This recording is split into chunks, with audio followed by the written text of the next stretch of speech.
houses burned, women abducted, forcible conversions. They made a real big point of saying that forcible conversions meant that they took men out and circumcised them on the spot.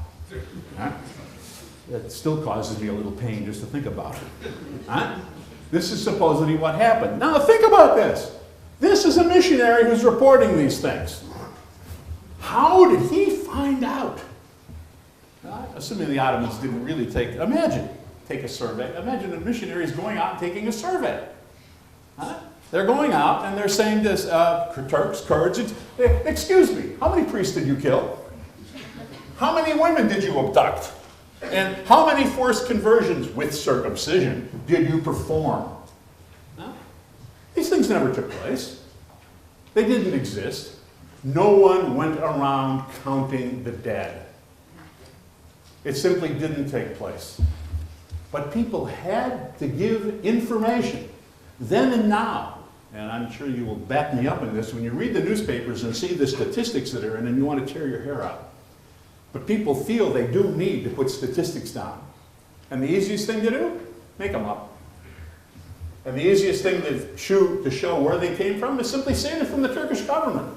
Who's ever going to check? Who in London was sending back a note to the Turkish government saying, excuse me, but did your statistics bureau produce this? Of course not. Nothing like that ever took place.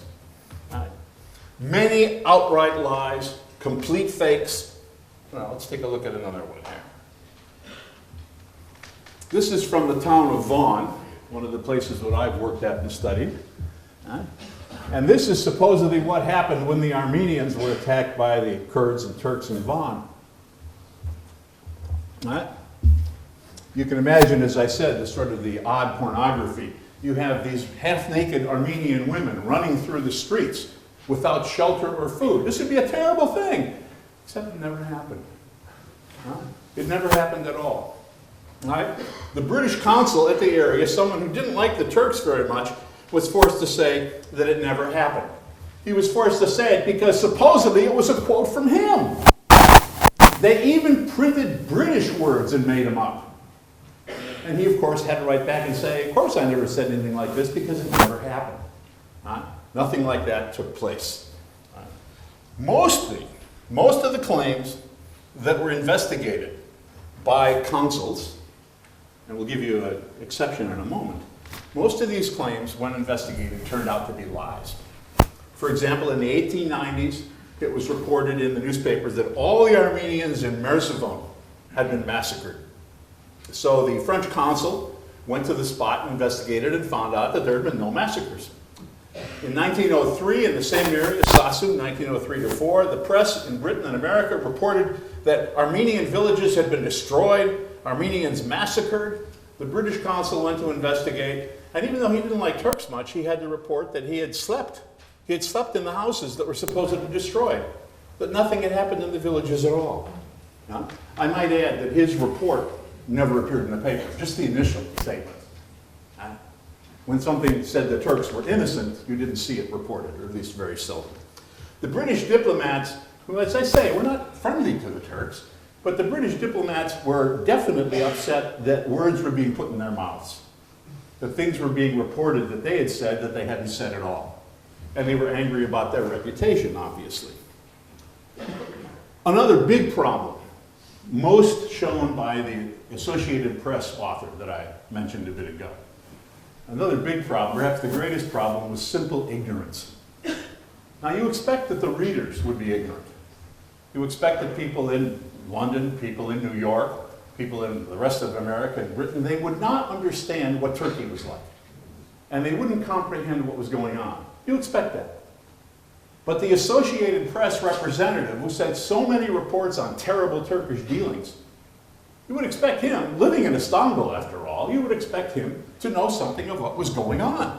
But when you look at what he wrote back, you would understand that he either was totally ignorant or more likely was simply a fool.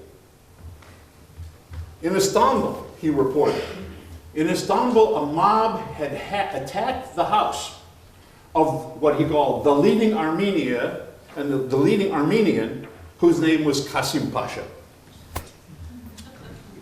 Needless to say, Qasim Pasha was an area of Istanbul, not a leading Armenian. He didn't know the difference. He also reported, well, he was a little confused, the kind of thing you would expect from undergraduate students. He was a little confused by the fact that everybody, he heard all these important people that were all named Pasha. And so he spoke of the Pasha family. All the various people named Pasha who were one very powerful family, obviously. He was a little confused about events that took place in Kayseri, which he said Kayseri, Syria. Now there is indeed, Ottoman Syria extended to Palestine. There is a Caesarea in Palestine. But he was a little confused because there weren't any Armenians there to be killed. But he said they were being killed in Syria. Of course, he also thought that Armenians were having terrible troubles in Hachin, which was part of Serbia. He also felt the difficulties were taking place in Khartoum, which was in eastern Anatolia. But my favorite of all, he wrote that the Ottoman army was massing to attack the Buddhists in Syria. This is the man upon whose evidence history is written. Can you trust anything that I'll be polite, this less than knowledgeable person knew? Anything that he said? Only by ignoring these tremendous evidences of ignorance can you accept anything that he would say. Because let's face it, we'll use the word idiot. He was an idiot. Huh? He surely was. And my feeling is he probably wasn't deliberately making any of this up. He just didn't know the difference. But I know one thing. He surely couldn't be trusted.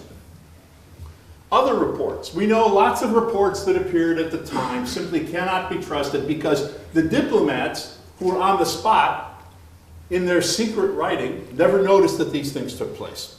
The newspapers reported, for instance, after troubles in eastern Anatolia, Sassun and other places, that Kurdish tribes were flooding into Istanbul and that they were selling goods that they'd stolen from Armenians and that they were all there at the Sultan's order waiting for a chance to massacre the Armenians of Istanbul. Now, I don't have to show you a map to show you that the idea of Kurdish tribes riding across Anatolia to Istanbul is unlikely, but I'll simply say that no diplomat noticed that the Kurds were there. You would think that massive incursions of Kurdish tribes would have caused the British ambassador to make mention, the French ambassador to say something. I mean, if that happened in London, I think you'd probably be right back about it. It didn't happen. Many other things like that didn't happen. Supposedly in November of 1895, as the newspapers reported, all the Armenian doors in Istanbul were being marked with a special mark so that when the massacres took place, they would know where to get them. Now, for those of you that know the Bible, you can see where this story might have come from. The point is, it didn't happen. You would think that the ambassadors would have noticed, the consuls would have noticed, people going around marking the doors of all the Armenians. It didn't take place. But it was a good story, and so they printed it in the newspaper anyways. They also printed that all the Armenians, any Armenian who was seen speaking to a European, was immediately imprisoned, which would have meant they were all imprisoned. Now, I'm not going over all the other things that went on about the various ways in which the Armenians were to be killed. Supposedly there was a special boat that had a chute in it that went down into the Bosphorus or into the Sea of Marmara.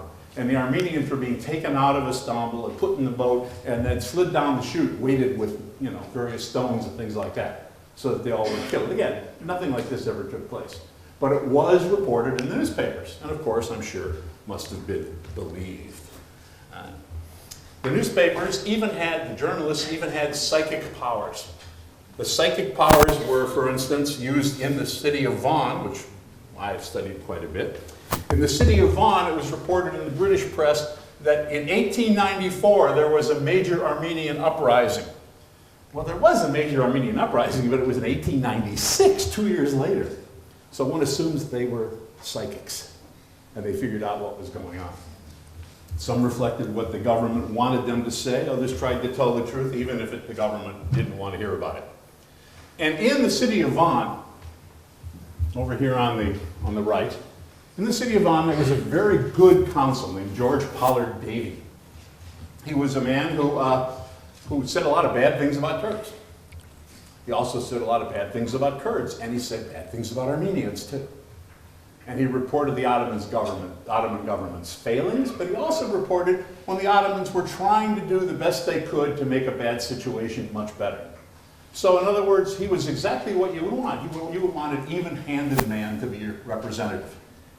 The problem is, his country, his area, Van, was the closest British consul region to Sassoon.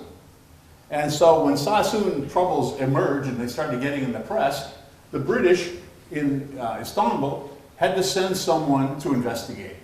And so they did. Unfortunately, Davy had just left the consulate and was replaced by a man named Hallward, C.M. Hallward. Hallward was a man that was intensely tied to the liberal missionary establishment in Britain. He was the son of a minister. He married the daughter of a minister. He came from a family that was low church and was very liberal in its orientation. Again, I mean liberal with a capital L, the Liberal Party, which, as we know, is the party that most disliked the Turks. His relatives were vicars, missionaries, and an ancestor of his had even founded the Church Missionary Society. So he was a man who one might think was particularly taken with missionary things, and indeed he was. As the consul in Van, he was very close to the missionaries. Reading his reports, you find that he almost never spoke to a Muslim. If he did, it was in an official capacity. You know, he would go to the Vali, to the governor, when he had to do something like that. But basically, his associations and surely his social life was all made up with other Europeans, the few of them that were there, and with Armenians, to whom he was very close. This is the man who was sent out. He was a bad consul in many ways.